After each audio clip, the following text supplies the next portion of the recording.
काय दोन लांडे उठले यांच्या विरोधात काय पोस्ट टाकल्या, काय दोन लांडे उठले यांच्या विरोधात काय पोस्ट टाकल्या, काय दोन लांडे उठले यांच्या विरोधात काय पोस्ट टाकल्या की हे बस स्टँड असं आहे, बस स्टँड असं आहे, इथून रस्ता होता, अरे रस्ता होता बंद केला, बस पुढं काय तुमचे सचिन दादा एक चूक झाली, ते कोणता कॉन्क्रीट रस्ता दिला दुसरा ते द्यायलाच नको. आपण काय होतं, हे बोर्ड दिलं ना हात धरते, हात दिलं की खांद्यावर बसते, आणि ज्या दिवशी खांद्यावर बसले की ते आपल्या इथं तुम्हाला सांग. असे जे काय प्रवृत्ती जिहादी लोक असतात ते काय करतात, कशा प्रकारे काय करतात, त्यांनी सकाळी आंघोळ केली का नाही, किंवा त्यांनी काही कुठल्याही प्रकारचं मांसाहार केलेलं आहे का नाही, याची कोणाला खात्री नसते.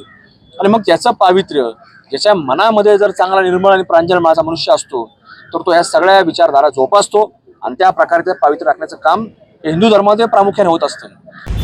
देवस्थानामध्ये काही जिहादी मंडळींचा अधिकृतरित्या एक प्रवेशाचा कार्यक्रम या ठिकाणी होणार होता, आणि तो रोखण्याकरता आज या ठिकाणी या धर्मसभेचं आयोजन सकल हिंदू समाजाच्या वतीने या ठिकाणी करण्यात आलं.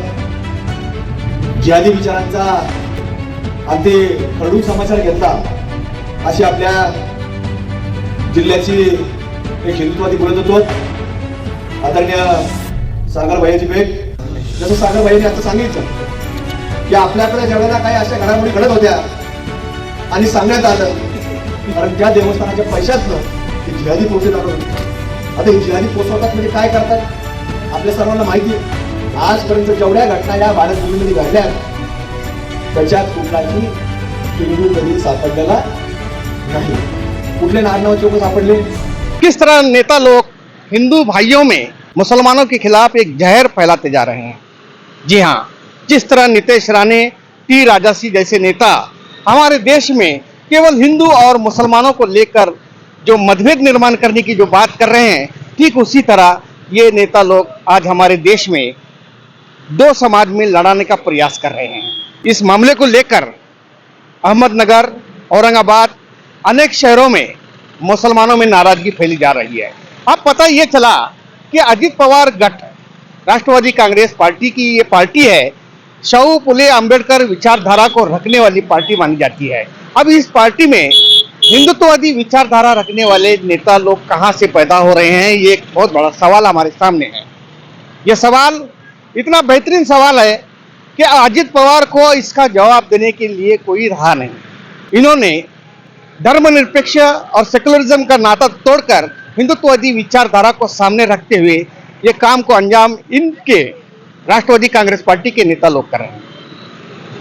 ये हमारे देश को बहुत बड़ा खतरा है, हमारे देश के लिए एक बहुत बड़ी चुनौती है. ऐसे नेता लोग हमारे देश में जन्म लेते हैं. आप जानते हैं इस तरह की हरकत हमारे देश के लिए शोभा नहीं देती और हमारे संविधान और हमारे कानून के खिलाफ है. नीतीश राणे भी पुलिस की सुरक्षा लेकर ये लोग जिंदा हैं, उन्हीं पुलिसों के खिलाफ, उनकी पत्नियों के खिलाफ यही नेता लोग बुरा भला कहकर लोगों को भड़का रहे थे.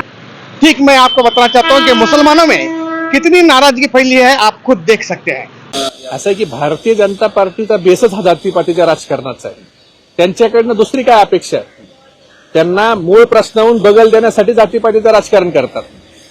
पहलगाममध्ये हल्ला झाला, त्या हल्लेखोरांना मारून त्यांचे शव महाराष्ट्र देशाला दाखवण्यापेक्षा त्याच्यात देखील ते हिंदू मुस्लिम करत बसले. तुम्ही हिंदू मुस्लिम करण्यापेक्षा तिथल्या त्या लोकांना मारलं असतं तर ते अधिक बरं झालं असतं.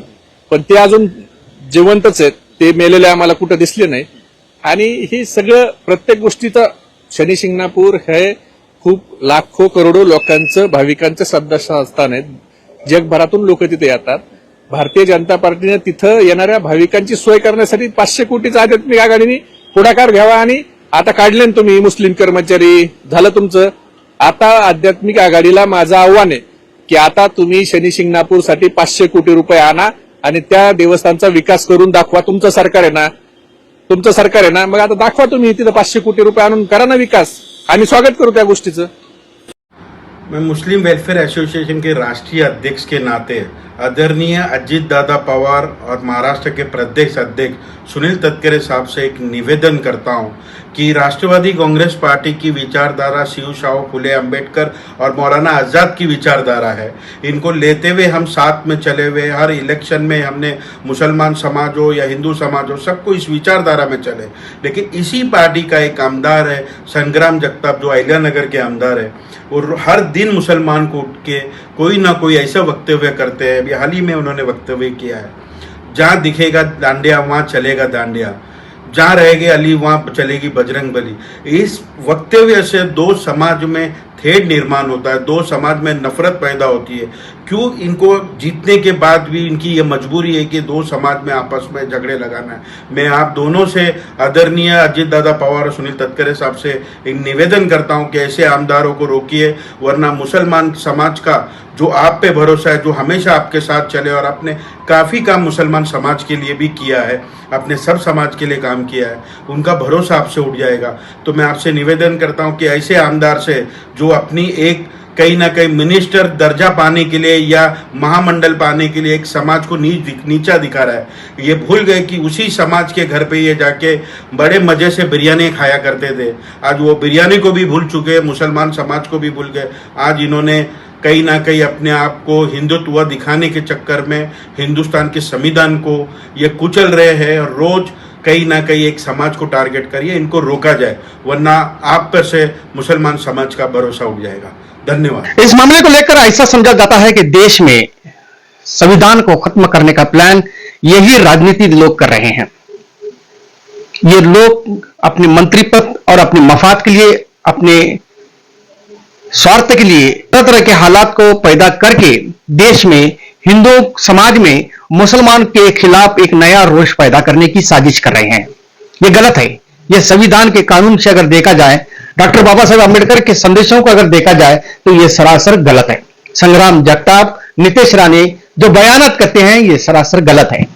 और ये लोग संविधान के खास कुर्सी पर बैठे हैं और संविधान के नाम पर शपथ ली है, और वही लोग एक समाज और एक धर्म के विरोध में इस तरह की भाषा करते हैं। ये कहां तक उचित है? अगर आप हिंदुत्ववादी विचारधारा को अगर रखना चाहते हैं तो हिंदू समाज में बहुत सारे ऐसे नौजवान लड़के हैं जो बड़े बड़े डिग्रियां लेकर बैठे हैं, बड़े बड़े एजुकेशन प्राप्त करके बैठे हैं। उनकी नौकरियों के बारे में सोचिए, उनके बस्तियों में विकास के बारे में सोचिए। केवल हिंदुओं को वोट बैंक के जरिए इस्तेमाल करके अपनी सीट पर काबिज करना और सत्ता में आना, और ये सरासर संविधान के विरुद्ध है। इस मामले को लेकर राष्ट्रवादी कांग्रेस पार्टी के अजित पवार से हमने राब्ता किया। इस मसले को लेकर अजित पवार ने क्या कहा, आप गौर से सुन सकते हैं।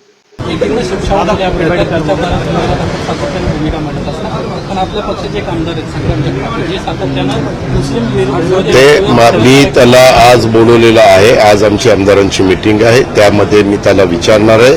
हे आमच्या पक्षाची अजिबात भूमिका नाही। आमची पक्षाची भूमिका सेक्युलर विचारधारेचीच आहे, सर्व धर्म समभाव। त्याच्यामुळं तो असं का बोलला त्याबद्दलची माहिती मी घेणार आहे, त्याच्याशी चर्चा करणार आहे। त्याचे काय गैरसमज झालेले असतील तर त्याबद्दल ते गैरसमज दूर करण्याचं काम आम्ही करणार आहे। शेवटी ह्या विचार आपण केला पाहिजे। ज्यावेळेस आपण छत्रपती शिवाजी महाराज, शाहू फुले आंबेडकर या सगळ्या महान व्यक्तींचा, महापुरुषांची नावं घेतो, त्यावेळेस त्यांची जी विचारधारा आहे त्याच विचारधारेने आपण पुढे जावं असं आमचं प्रामाणिक मत आहे। आणि शिवाजी महाराजांनी पण तुम्ही बघितलं, त्यांचं सैन्य दल, त्यांचे मावळे, त्यांची वेगवेगळी जबाबदारी, त्याच्यामध्ये सर्व जाती धर्माचे लोक होते। हे इतिहासात त्याची नोंद आहे। धन्यवाद।